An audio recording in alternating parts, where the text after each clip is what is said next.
তো তোমাদেরকে আজকের শনিবারের লাঞ্চ মেনু দেখিয়ে দিই। শনিবার যেহেতু নিরামিষ, তো আজকে করেছি হচ্ছে এটা নতুন একটা রেসিপি ট্রাই করেছি। বাদাম বাটা, বাদাম আর সাথে বড়িও আছে, দুটো দিয়ে বাটা করেছি।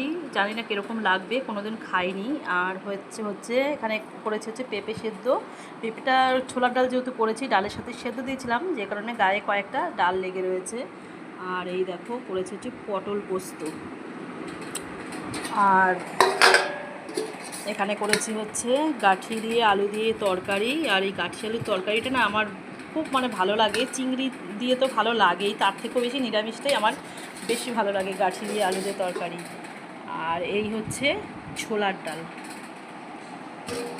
আর এখানে রয়েছে হচ্ছে কালকের আমের চাটনি করেছিলাম, তো সেই আমের চাটনি রয়েছে অনেকটাই, সে কারণে আর চাটনি করতে হলো না। আর সাথে রয়েছে হচ্ছে শসা আর লেবু।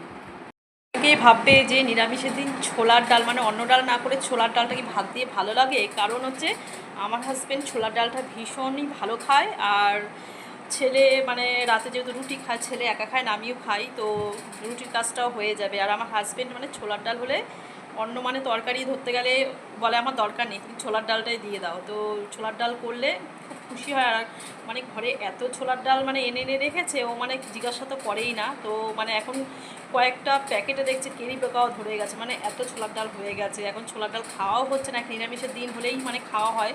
তাও প্রত্যেক নিরামিষে তো ছোলার ডালটা করা হয় না, যেদিন করি সেদিন হাজব্যান্ড খুব খুশি হয়। তো মুগ ডালও করা হয়, মটর ডালও করা হয়, তাই ভাবলাম ছোলার ডাল কবে থেকে করি না, তো আজকেই একটু ছোলার ডালও করি, হাজব্যান্ড একটু তাহলে খুশি হবে।